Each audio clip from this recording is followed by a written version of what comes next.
광인 가족 여러분, 5월 18일 수요일이 되었습니다. 수요 예배 겸 그룹 큐티 나눔 시작하겠습니다. 아멘. 다 함께 조용한 기도 드리시겠습니다. 하나님 감사합니다. 5월 18일 수요 예배로 주님 앞에 나왔습니다. 창문을 열어놓고 드리는 이 귀한 예배 위에 하나님 함께 하시고 말씀의 저자인 성령님 우리 마음 뜨겁게 감동시켜 주시사 하나님의 말씀을 들을 때 말씀의 저자인 성령님의 역사가 강하게 나타나기를 소망하며 말씀을 전하는 종이나 듣는 모든 성도들이 함께 은혜 받는 귀한 시간 되게 하여 주옵소서. 예배 돕는 모든 이들의 손길에도 충분한 은혜를 내려 주옵소서. 예수님 이름으로 기도 올립니다. 아멘. 찬송 321장 날 대속하신 예수께, 우리 이 찬송을 부르시면서 하나님께 나가겠습니다. 321장 날 대속하신 예수께.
십자가에 달리사 날 자유하게 했으니 내 몸과 마음을 주 위에 다스리게 하소서. 나 구주 위에 살리라. 내 기쁨 한량 없으리. 갈 길이 인도하소서. 내 구주 예수여.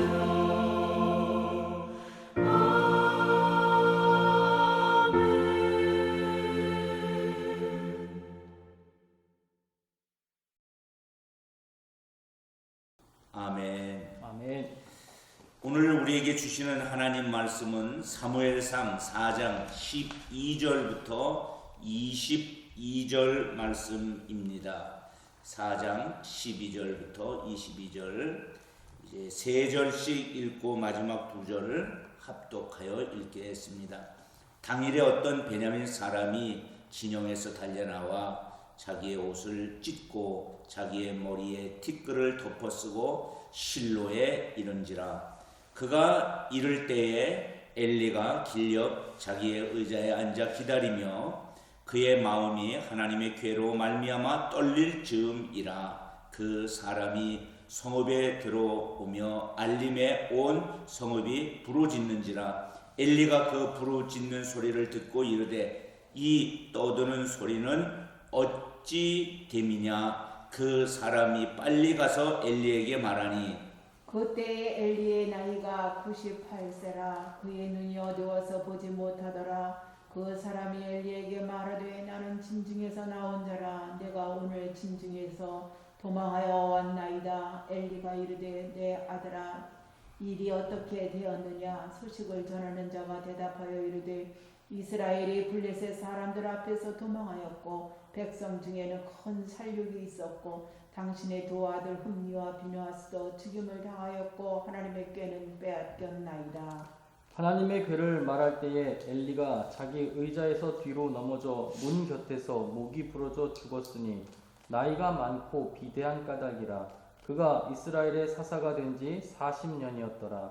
그의 며느리인 비느하스의 아내가 임신하여 해산 때가 가까웠더니 하나님의 괴를 빼앗긴 것과 그의 시아버지와 남편이 죽은 소식을 듣고 갑자기 아파서 몸을 구부려 해산하고 죽어갈 때에 곁에 서 있던 여인들이 그에게 이르되 두려워하지 말라. 내가 아들을 낳았다 하되 그가 대답하지도 아니하며 관념하지도 아니하고 이르기를 영광이 이스라엘에서 떠났다 하고 아이 이름을 이가봇이라 하였으니 하나님의 꾀가 빼앗겼고 그의 시아버지와 남편이 죽었기 때문이며 또 이르기를 하나님의 꾀를 빼앗겼으므로 영광이 이스라엘에서 떠났다 하였더라. 아멘. 할렐루야. 아멘. 이제 우리 모두는 말씀 앞에 서 있습니다. 아멘. 하나님의 말씀이 이 시간에 우리가 작은 화면이지만 이 화면을 통해서 우리와 함께 할 줄로 믿습니다. 아멘. 오늘은 5월 셋째 주 말씀인데 낮은 자의 하나님이 5월 주제, 그리고 셋째 주는 교만한 자의 패망이라는 이런 말씀으로 함께 은혜를 받고자 합니다. 제사장은 그 시대의 영적 수준을 보여주고 있는 사람이라고 저는 생각이 들어요. 그래서 제사장이 바로 서면 그 제사장을 따라서 모든 백성들이 바로 설 줄로 믿습니다. 아멘. 그런데 누구보다도 하나님과 백성을 겸손히 섬겨야 할 제사장이 그 당시에 흠니와 비느하스였습니다. 즉 엘리 제사장의 아들들이 제사장을 이어가고 있습니다.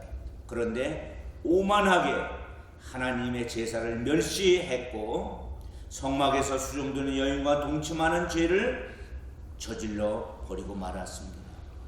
하나님은 엘리 집안의 심판을 예고하시면서 엘리의 두 아들이 한날에 죽어 심판의 표징이 될 것을 이미 예고하셨습니다. 이제 예고하신 대로 엘리 집안의 심판을 우리는 목격하게 될 겁니다. 그런데 중요한 것은 여러분들이 이 말씀을 듣는데 이것을 엘리 집안의 이야기만 생각하지 마시고 나의 이야기, 우리 이야기, 우리나라 이야기, 우리 교회 이야기로 받아들이시기를 바랍니다. 첫째, 이제 말씀은 12절부터 22절인데 12절부터 17절까지 하나를 먼저 자르면 엘리 제사장에게 임한 비극적 소식이었습니다.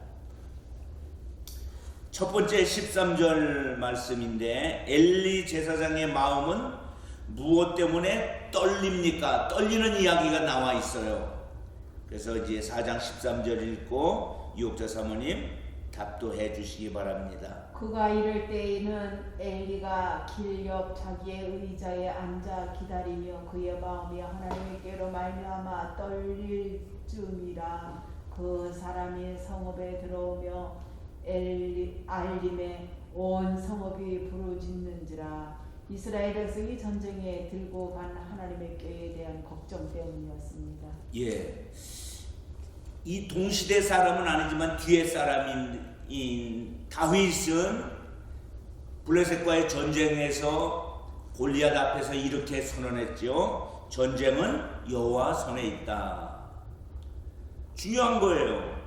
전쟁은 하나님이 도와야 할 줄로 믿습니다. 아멘. 하나님의 능력으로 이기는 줄로 믿습니다. 아멘. 거기까지는 같은 마음이었는지도 모르는데 이제 이 사사 시대, 엘리 제사장 시대에 블레셋과 전쟁을 하게 됐습니다. 근데 이미 말씀드린 대로 이스라엘의 전쟁은 신앙과 결부되어 있어요. 신앙이 약해지면 이방 민족이 들어와서 쳐서 이스라엘을 괴롭히고, 신앙이 강하면 적을 오히려 쳐서 영토를 확장하게 됩니다. 근데 블레셋 전쟁에서 패하게 되어 이스라엘이, 그러자 이스라엘이 어떤 전략을 쓰냐면 흠니와 비느하스가 여호와 하나님 꾀를 가지고 가면은 전쟁에서 이길 수 있다. 왜냐하면 하나님의 꾀가 애굽에서 광야에서 얼마나 크게 역사했느냐. 꾀 가져가자. 이렇게 말을 하게 되고 실제적으로 전쟁에 꾀를, 하나님의 법궤를 가지고 가요. 상대방들은, 블레셋 사람들은 엄청 겁을 먹었어요. 그래서 그들은 온 힘을 다하여 이스라엘과 싸우고, 이스라엘은 꾀만 있으면 이길 것이라고 생각을 하게 됩니다. 여기서 중요한 거예요. 하나님의 꾀가 승리하는 것은 맞지만 그 하나님의 꾀의 승리는 이스라엘 백성들의 믿음이 있을 때 가능한 일인 줄로 믿습니다. 그래서 제사장이 바로 서야 되는데 제사장은 악하고, 제사장은 범죄하고, 제사장은 간음하는데 하나님이 그 꾀 때문에 역사하겠느냐 하는 것입니다. 두 번째로 넘어가도록 하겠습니다. 자, 엘리 제사장에게 소식을 전하는 자가 무슨 소식을 전했을까? 17절 남정환 목사님 읽고 답해 주십시오. 소식을 전하는 자가 대답하여 이르되 이스라엘이 블레셋 사람들 앞에서 도망하였고 백성 중에는 큰 사륙이 있었고 당신의 두 아들 홈니와 비느하스도 죽임을 당하였고 하나님의 궤는 빼앗겼나이다. 이스라엘의 패배와 수많은 전사자의 발생, 엘리의 두 아들의 사망, 하나님의 궤를 강탈당한 것이었습니다. 아멘. 이런 결과가 벌어졌어요. 이 말씀처럼 이스라엘 백성들은 전쟁에 패하고 블레셋 사람들 앞에서 도망하게 되고, 백성 중에서는 큰 사륙이 일어나고, 얼마나 죽느냐 하면 3만 명이 죽어요. 어떻게 보면 흠니와 비느하스의 죄가 자신도 물론 죽지만 3만 명을 죽이는 그런 원흉이 되게 되는 줄로 압니다. 그리고 그 전투에서 흠니와 비느하스 제사장도 죽임을 당하고, 하나님의 꾀는 어떻게 됐다고 그랬어요? 빼앗겼다 그랬어요. 근데 이게 예언의 성취였습니다. 이미 말씀을 드린 대로 흠니와 비느하스는 한날 죽을 것이 예언되어 있습니다. 그리고 그날 가장 큰 충격은 하나님의 꾀를 빼앗겼다는 거예요. 즉 하나님의 임재의 상징인 하나님의 꾀를 블레셋에 빼앗기게 되자 블레셋은 그 하나님의 꾀를 자기의 신전에 가지고 갖다 놓는 일을 행하게 됩니다. 근데 여기서 중요한 것은 하나님은 업신여김을 당하지 않는다는 거예요. 하나님이 하나님의 교회를 지키는 것은 맞지만 당연한 것은 아닌 줄로 믿습니다. 하나님도 얼마든지 하나님의 촛대를 옮기는 하나님인 것을 믿습니다. 결코 우리는 하나님께 쓰임을 받아야지 하나님을 이용하는 존재가 되지 않기를 바랍니다. 자, 나눔으로 들어가겠습니다. 말씀을 멸시하고 하나님과 백성 앞에서 교만하게 행동했던 흠니와 비느하스는 하나님 말씀대로 한날 죽었습니다. 하나님이 요구하는 것은 우리에게 무엇을 요구하신다고 그랬어요? 겸손과 순종을 요구하는 것입니다. 겸손과 순종은 항상 같이 가요. 교만과 불순종도 함께 가고요. 우리는 우리의 삶의 모습에서 겸손과 순종이 날마다 나타나야 될 텐데, 자, 질문하겠습니다. 하나님이 내게 요구하시는 겸손은 어떤 것인지, 내가 순종해야 할 말씀은 무엇인지 나누어 보자 그랬어요. 자, 유혹자 사모님, 하나님이 요구하는, 최근에 요구하는 겸손함과 그 순종함이 무엇이었습니까? 나보다 남을 낮게 여기라. 그래서 늘 겸손해야 되는 그런 마음 자세를 가져야 되겠구나. 다른 사람을 높여라. 예. 그러면 높이면은 나는 더 높아져 있어야 돼. 안 되죠. 나는 낮아져야죠. 나는 한없이 낮아지고 상대방은 한없이 높아지는데, 아무리 높아도 하나님 위에다 세워놓으면 안 되겠죠. 그렇죠. 자, 순종해야 할 말씀이 무엇이었습니까? 주님의 마음을 품어야 되겠죠. 주님의 마음을 늘 지난 수요일 새벽기도 때 우리 남재원 목사님 설교하면서 갈렙에 대해서 말씀하셨는데, 순종을 온전히 즉시 기쁘게 순종해야 된다. 그래서 다시 한번 또 되새기면서 즉시 온전히 기쁘게. 예, 아멘. 자, 남재원 목사님은 하나님이 요구하시는 겸손과 순종해야 할 말씀이 무엇이라고 생각하셨습니까? 네, 저는 이제 목사에게 겸손하지 못하고 교만한 것은 결국 가르치기만 하고 자신은 행하지 않는 것이 교만이라 생각하여서, 저 하나님께서 저에게 요구하시는 겸손은 가르치려고만 하지 말고 너도 열심히 행하라 라는 마음을 주셨고요. 그래서 내가 순종해야 될 말씀은 마태복음 5장 19절로 생각했습니다. 그러므로 누구든지 이 계명 중에 지극히 작은 것 하나라도 버리고 또 그같이 사람을 가르치는 자는 천국에서 지극히 작다 일컬음을 받을 것이요, 누구든지 이를 행하며 가르치는 자는 천국에서 크다 일컬음을 받으리라. 아멘.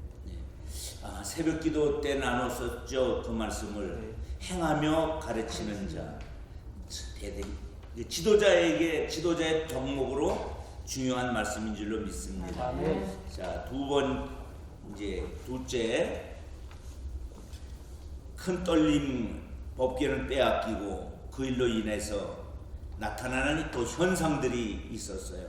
엘리 제사장은 죽고 그의 며느리도 해산하면서 죽게 됩니다.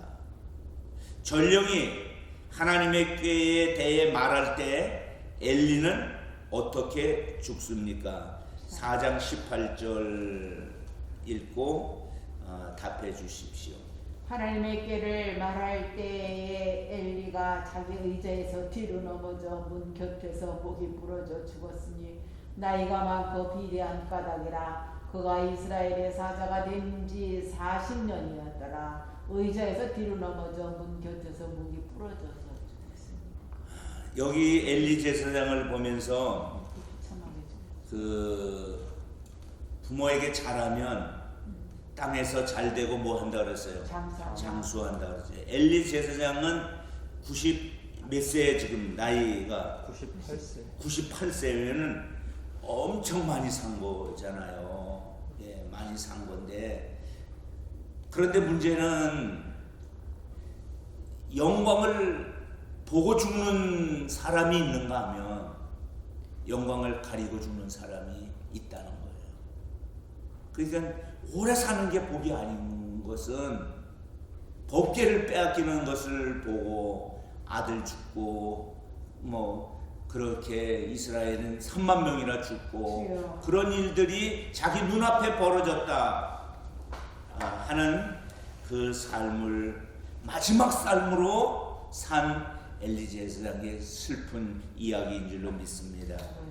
전쟁에 참혹한 패배, 아들들의 죽음, 언약궤를 빼앗기는 것, 비극에 비극을 더하자 의자에 앉아있다가 뇌출혈이 강력하게 일어나겠죠. 그리고 눈은 보이지 않는다 그랬어요. 귀는 들리는데 나이가 많이 먹어서. 그래서 어떻게 다 의자에서 그냥 쓰러졌어요. 근데 쓰러졌는데 목이 부러져. 땅에 닿으면서 목이 부러지고. 그런데 성경은 뭐라 그랬어요? 나이가 많고 비대한 까닭이라. 그리고 그가 사사가 된 지가 40년이었더라. 참혹한 현실을 그 삶에서 맞이하게 됩니다. 왜 이런 제약이 그에게 일어났을까? 그것은 아들의 제약을 방임했다는 거. 제사장 아들이 그러지 마, 이 정도 얘기했지 따끔하게 그 일에 대해서 훈계해야 될 아버지가 그래 하지 않았다는 거. 아들들을 하나님보다 중히 여겼고 이로 인해 그의 집안과 하나님의 성소 안에 무수한 제약이 방치되어 있었다는 거예요. 그게 어느 날 한꺼번에 본물이 터지듯 터졌다는 거예요. 자, 이 아픔의 이야기가 엘리 제사장에만 온 것이냐? 아닙니다. 제사장의 며느리도 그 아픔의 현장에 동참하게 됩니다. 19절, 20절 남목사님 읽고 답해 주십시오. 그의 며느리인 비느하스의 아내가 임신하여 해산 때가 가까웠더니 하나님의 궤를 빼앗긴 것과 그의 시아버지와 남편이 죽은 소식을 듣고 갑자기 아파서 몸을 굽으려 해산하고 죽어갈 때에 곁에 서 있던 여인들이 그에게 이르되 두려워하지 말라, 내가 아들을 낳았다 하되 그가 대답하지도 아니하며 관념하지도 아니하고 갑자기 아파서 몸을 굽으려 해산한 후 죽어가고 있었습니다. 예, 이스라엘 백성들에게서 자손은 하나님의 축복입니다. 특히 가문을 이을 아들을 낳는 일은 더욱 그렇습니다. 그러나 엘리 집안만은 그 축복이 저주가 되게 되었습니다. 축복이 되어야 할 그 상황이 오히려 가장 큰 수치와 비극의 순간이 되었습니다. 거기로 끝난 게 아니지요. 이미 말씀드린 대로 엘리 집안의 철저한 파멸을 예고하시고 하나님은 엘리 집안에 더 이상 노인이 없을 것이다 라고 말하고 있어요. 노인이 안 생기다. 그러면 지금 태어난 이 아이도 어떻게 될까요? 죽게 된다는 거예요. 즉 자기 엄마가 조산하여 전쟁의 소식 결과를 듣고 난산하게 돼요. 그리고 자식을 낳게 되지만 그 자식조차도 오랜 삶을 살 수 없는 환경에 놓이게 됐다. 하나님의 임재가 이 가정 안에 철저히 사라져서 하나님의 진노가 임한 줄로 믿습니다. 그러면은 그 하나님의 진노로 인해서 이 가정에 나타난 아들의 이름을 통해서 보는 하나님의 그 진노를 좀 함께 보겠습니다. 엘리의 며느리가 아이의 이름을 뭐라고 지었어요? 이가봇. 뜻은 영광이 없다, 영광이 떠났다. 이가봇으로 이름을 지어요. 그런데 이 며느리는 믿음이 있는 것 같아요. 시집 와서 남편의 악행과 시아버지의 방임을 보면서 이러면 안 되는데 오랫동안 아마 기도하지 않았나 이런 생각이 들어요. 그러나 이 여인이 이 가정의 제약을 막지는 못했던 것 같아요. 자, 하나님 말씀 21절, 22절 읽고 답해 주시기 바랍니다. 이르기를 영광이 이스라엘에서 떠났다 하고 아이 이름을 이가봇이라 하였으니 하나님의 궤가 빼앗겼고 그의 시아버지와 남편이 죽었기 때문이며 또 이르기를 하나님의 궤를 빼앗겼으므로 영광이 이스라엘에서 떠났다 하였더라. 제사장인 시아버지와 남편이 죽었을 뿐만이 아니라 하나님의 궤를 빼앗겼기에 하나님의 영광이 이스라엘을 떠났다고 생각했기 때문입니다. 아멘. 이 며느리 하나의 엄마가 되는 사람, 그가 죽어요. 죽으면서 가장 가장 가슴 아파했던 것이 무엇일까? 아이의 문제, 아니면 시아버지의 죽음, 아니면 남편의 죽음, 그런 것보다 오직 그의 관심은 하나님께를 빼앗겼다는 거예요. 하나님의 임재의 상징인 하나님께를 빼앗겼다는 것이 그에게는 너무나 마음이 아파왔습니다. 다른 것 생각조차 하지 못했습니다. 하나님의 임재의 영광이 사라지면 결국 남은 것은 죽음과 패망뿐이었습니다. 그래서 아이의 이름을 엄마가 이렇게 짓고 죽어요. 이가보, 하나님의 영광이 떠났다. 그렇습니다. 하나님의 영광이 떠났습니다. 하나님이 함께하지 아니하는 결과는 이후에 벌어지게 됩니다. 그런데 그 영광의 출발을 우리는 보게 됩니다. 그 영광의 출발이 누구냐? 사무엘이라는 것. 사무엘을 통해서 회복의 은혜가 일어나는 줄로 믿습니다. 아멘. 자, 나눔 두 개가 있어요. 나눔 2번. 엘리 가문의 비극적 최후는 하나님의 심판이었습니다. 하나님은 엘리의 아들들의 죄악을 막지 못한 이유를, 엘리가 아들들의 죄악을 막지 못한 이유를 내 아들들을 나보다 더 중히 여겼다. 사무엘상 2장 29절에 말했죠. 자, 그렇다면 우리가 적용을 해봅시다. 하나님보다 더 중히 여기는 것, 하나님의 말씀보다 더 앞세우는 것이 혹시 없었는지. 우리 현대인들에게 4개의 우상, 3개의 우상, 돈, 명예, 지식, 권력, 또 하나 더 하면 섹스, 또 하나를 더 하면 자식, 또 하나를 더 하면 자신, 이런 것들이 무수히 많아요. 이 우상되는 것들이. 근데 우리는 하나님보다 더 중히 여기는 거, 하나님 말씀보다 앞세우는 것이 무엇이 있을까? 남재강 목사님, 네. 그런 게 있어요? 저는 지금의 제 마음으로는 없다는 확신이 드는데 항상 골똘히 생각해보면 그래 내가 하나님 위해서 다 포기할 수 있지 이런 마음은 하는데 지금으로서는 그렇게 하는데 혹시 제가 모르는 깨닫지 못하는 부분들이 있을 수 있겠죠. 그래서 그런 부분들을 좀 깨닫게 해달라고 기도하면서 또 그런 것을 버릴 수 있는 또 용기를 달라고 기도하겠습니다. 그렇지. 남재강 목사님에게도 중요한 것이 있었으니까는 직업과 장래에 대한 소망을 포기하고 과감히 내려놓고 돌아왔다. 어찌 보면 사도 바울과 같은 결단이 있었다고 생각을 하는데 그 결심이 끝까지 무너지지 않고 잘 가기를 바랍니다. 아멘. 유옥재 사모님에게는 있죠. 있습니까? 저는 먼저 생각할 이것을 보고 생각해도 자식인 것 같아요. 자식을 먼저 하나님보다 더 사랑할 수 있는. 그러나 삶을 책임져 주시는데 때로는 믿음이 없어서 그냥 땅의 것을 추구하며 공군경장할 때가 얼마나 많이 있었어요. 그래서 늘 새벽기도 때마다 저는 기도합니다. 하나님 앞에. 자식, 자식이 때로는 우상이 되었어요. 그렇죠. 우리 어머니에게는 특별히 그렇죠. 그 어머니의 그 헌신이 자식들로 하여금 잘되게 하는 원동력. 그러나 중요한 것은 하나님보다는 안 되잖아요. 두 번째 사랑하는 대상이 되어야지 첫 번째 대상이 돼서는 안 될 줄로 믿습니다.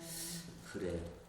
자, 나눔 세 번째로 가겠습니다. 언약궤는 하나님이 함께 하심을 드러내는 상징물입니다.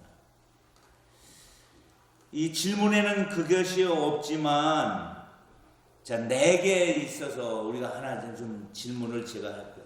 나한테는 하나님과 나와 함께하는 상징물 같은 것이 있을까? 한번 생각을 해보시고요. 하나님의 동행이 사라지면 이스라엘 영광도 사라집니다. 나는 주님과의 동행을 참된 영광으로 알고 더 깊이 교제를 위해 힘쓰고 있습니까? 자, 여기서 첫 번째 질문이라고 얘기하고, 자, 언약궤가 하나님이 함께 하심을 드러내는 상징물인데, 내 삶에는 가장 하나님 은혜의 상징물이라면 무엇이 있을 것 같아요? 저는 찬양인 것 같아요. 찬양. 예. 그냥 문득 그냥 찬양이 그렇죠. 찬양이 나오면서 그게 또 말씀으로도 이어지더라고요. 은혜의 상징물이 예, 찬양이에요. 남정환 목사님은 저는 예전에 이런 거는 갖고 싶었어요. 오히려 이런 무슨 이렇게 어떤 유명하신 분들 보면 어떤 상징물 있잖아요. 뭐 낡은 성경책이라든지 뭐 사연 담긴 어떤 물건이 있어서 되게 갖고 싶었는데 사실은 없는데, 또 내려오면서 제주 내려오면서 한번 다 싹 다 버려가지고 상징물이 지금 없는데 그냥 없이 살아요. 예, 이스라엘 백성들에게는 언약궤가 있죠. 근데 실질적으로 그 언약궤도 나중에는 없어지잖아요. 역사적으로 봤을 때 남아있지 않는데, 우리 삶 속에서 정말 그 상징적인 것, 어찌 보면 믿음의 기도 같은 것, 하나님이 어떤 일을, 하나님의 일을 하라고 했을 때 믿음을 주시는 것 같아요. 믿음을 주셔서 그 믿음이 오기 전에는 전혀 꿈도 꿀 수 없었던 것들이 믿음이 오니까 꿈도 꾸게 되고 도전도 하게 되고 대가도 지불하게 되고 그리고 완성도 되더라. 저는 믿음 같아요. 아멘. 자, 그러면 이제 질문을 이제 본문을 해서 본 질문에서 하겠죠. 나는 주님과 동행을 참된 영광으로 알고 더 깊은 교제를 위해 힘쓰고 있습니까?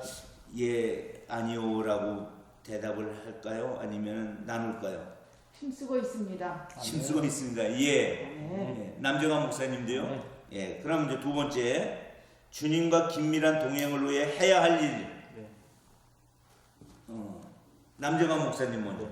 저는 이 질문을 받고 내가 정말 주님과 긴밀한 동행을 위해서 저는 정말 부단히 신학 공부를 해야겠다라는 생각이 든 게, 영상을 보시는 분들은 좀 이해를 못할 수도 있지만, 아니 신학교까지 나와서 뭘 또 신학 공부를 하는데 하면 할수록 부족함을 너무 많이 느끼고, 또 너무 많이 정립이 필요한데 정립되지 않은 것들이 너무 많다는 생각이 들어서 열심히 신학 공부를 해야 되겠다. 그리고 신학 공부를 열심히 해야 되겠다고 해서 책을 읽다 보니까 하나님이 그런 마음을 저한테 주셨는데, 무슨 마음을 주셨냐면, 네가 마음이 뜨거운 목회자가 된다면 한 세대를 바른 곳으로 이끌 수 있겠지만은, 네가 머리와 가슴이 다 뜨겁다면 네가 여러 세대에게 선한 영향을 미치는 그런 목회자가 될 수 있을 것이다. 이런 마음을 주셔서, 아, 내가 머리까지 뜨겁게 채워야 되겠구나. 그래서 신학 공부를 저는 좀 열심히 해야 되겠다라는 생각. 예, 아주 좋은 마음이십니다.